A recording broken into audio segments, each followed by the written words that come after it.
किसको मुश्किल लग रही है?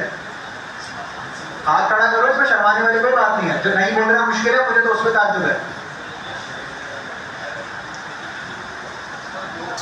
और किस किस को लग रहा है आसान है? जिसको लग रहा है आसान है उनके लिए एक प्रोजेक्ट है।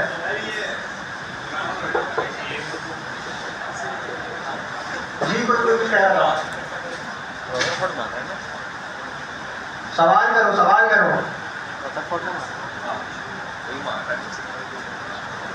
सही, हमने स्लाइड देख लिया, आगे चलते हैं। जी बता रहा हूँ।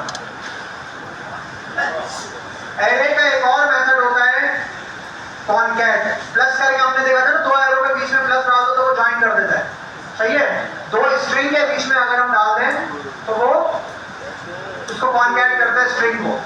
वैसे ही एरेज भी कॉनकैट हो जाता है, यानी दो एरे हैं, मैं चाहता हूँ दो एरे मिलके एक एरे बन जाए। तो उसके लिए मैं क्या करूंगा, यहाँ पर array dot shape dot concat, और ये क्या लेगा अपने अंदर? वो तो आइटम तो लिखा हुआ है, बट क्या चीज है? एक और एरे। क्या लेगा? एक और एरे। और उस एरे के अंदर मैं कुछ भी डाल दूं, कोई भी डेटा टाइप डाल दूं, कुछ भी डाल दूं, और मैं इंटर कर दूं, फिर मैं इसको प्रिंट करवा दूं।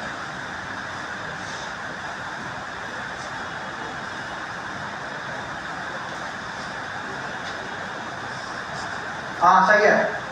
कॉनकैट क्या करता है? कॉनकैट ओरिजिनल एरे को चेंज नहीं करता, वो एक नया एरे रिटर्न करता है। तो जब मैं कॉनकैट कर रहा हूं तो मुझे रिटर्न में क्या मिल रहा है? कॉनकैटिनेटेड एरे, यानी नया एरे जिसके अंदर दो नई वैल्यूज हैं। लेकिन अगर मैं सिर्फ ओरिजिनल एरे को चेक करूं तो वहां पर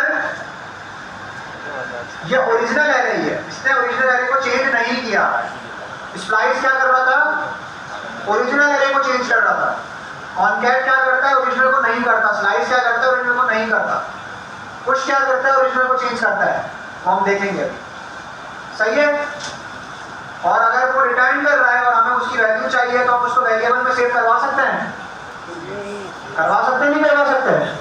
करवा सकते हैं ना। किसी को डाउट है इसमें? कोई समझता है कि नहीं करवा सकते हो? सब समझते हैं करवा सकते हैं, तो जोर से बोलो। मैंने 11 बजे के बाद, नाश्ते के बाद मैंने खाना नहीं खाया। मैं तुम लोगों से ज्यादा तेज बोल रहा हूँ। और अभी मैं यहाँ बैठा हूँ, मुझे फिर से ऑफिस से मैसेज आ गया, बाहर वहां जाके मुझे मीटिंग अटेंड करनी है।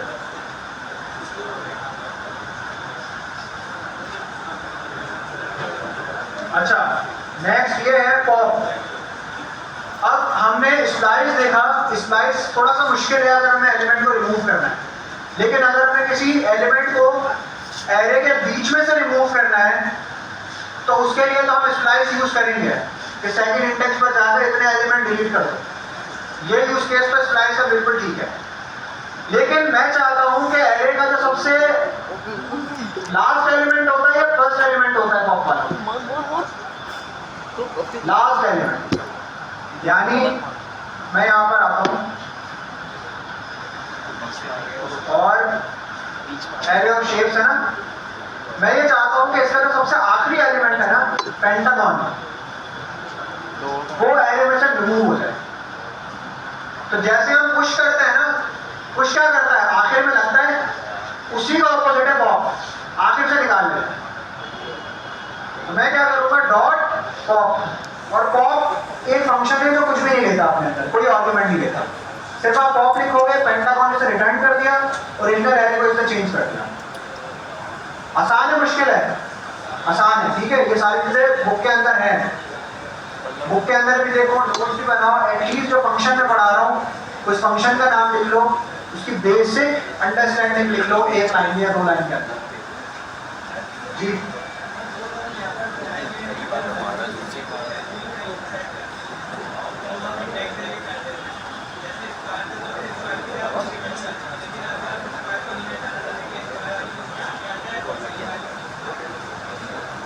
हमें स्क्वायर की वैल्यू पता है, स्क्वायर का इंडेक्स पता है? तो इंडेक्स +1 कर दो। जैसे फॉर एग्जांपल ये वेरिएबल हमारे पास है स्क्वायर इंडेक्स। अब हमें तो नहीं पता कि स्क्वायर इंडेक्स क्या है, वो कुछ भी हो सकता है, लेकिन हमें ये पता है कि जहां हमें चेंज करना है वो स्क्वायर से आगे है, तो मैं इसको +1 कर दूंगा।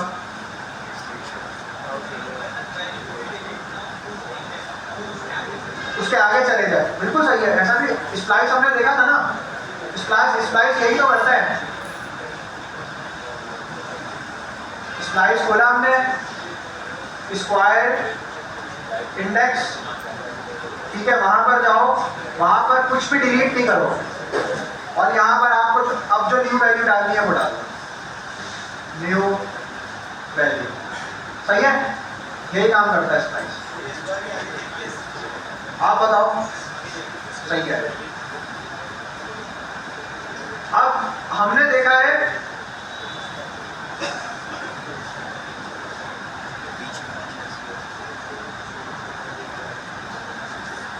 स्प्लाइस हम देख चुके हैं, सही। फाइंडिंग एलिमेंट, फाइंड क्या, अच्छा एक चीज ये है, अच्छा इन्होंने इस तरह से लिखा हुआ है, फंक्शन लिखा है, फंक्शन के बाद इन्होंने फिर वो वेरिएबल का नाम लिखा है ई, फिर इसके बाद इन्होंने 2 ब्रैकेट्स बनाए हैं, और फिर इन्होंने रिटर्न लिखा है, और फिर ये लिखा है। सही है, फाइंड के अंदर इन्होंने ये इस तरह से लिखा है।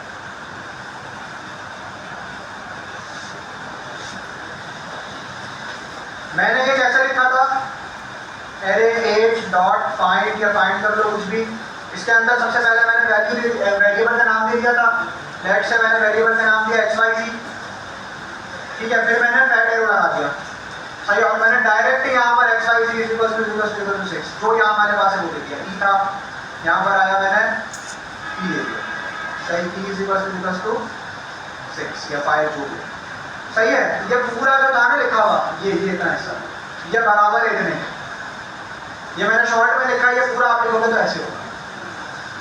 फंक्शन जब हम पढ़ेंगे, मुझे तो ये समझ नहीं आ रही अभी से मैंने फंक्शन और ये सारी चीजें को डिफाइन कर दिए बुक में, जब हम फंक्शन पढ़ेंगे तब मैं आपको इसका और इसका फर्क बता दूंगा, रिटर्न का फर्क बता दूंगा, क्योंकि फंक्शन में डायरेक्टली हम चीज रिटर्न नहीं करते हैं, हो सकता है हमें पहले बहुत अच्छी कैलकुलेशन करनी पड़े, कैलकुलेशन करने के बाद हमें चीज रिटर्न करें, सही।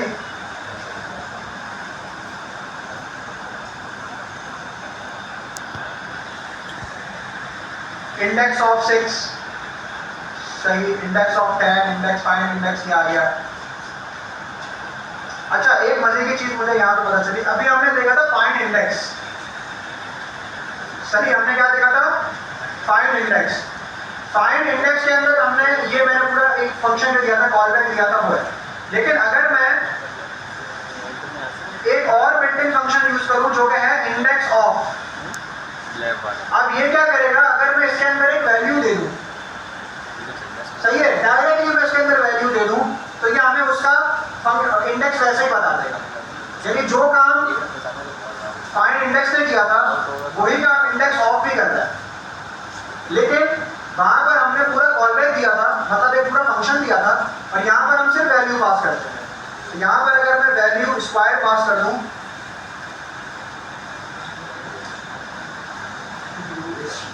तो इसने क्या रिटर्न कर दिया, 2 0 1 2। अगर उसको नहीं मिलेगा तो ये क्या रिटर्न करेगा, -1। कॉन्सेप्ट बिल्कुल सेम है, लेकिन इंडेक्स ऑफ क्या है, कंपैरेटिवली उससे आसान है उस सूरत में जब हमारे पास वैल्यू पहले से हमें पता है ये वैल्यू सिर्फ या तो एक स्ट्रिंग है या फिर एक नंबर है, प्रिमिटिव डेटा टाइप, सही है। बट इसका मतलब ये नहीं है फाइंड इंडेक्स यूज नहीं होता, फाइंड इंडेक्स भी बहुत ज्यादा यूज होता है, सही। अब इसके आगे ये सॉर्टिंग वगैरह जो है हम आगे जाके देखेंगे क्या होता है, रिवर्सिंग हम आगे जाके देखेंगे क्या होता है, मल्टी डायमेंशनल एरे हम आगे जाके देखेंगे। तो नेक्स्ट क्लास से हम एरे सॉर्टिंग से कंटिन्यू करेंगे, सही है। एरे बहुत बड़ा टॉपिक है, इसको टाइम लग जाए कोई इशू नहीं है।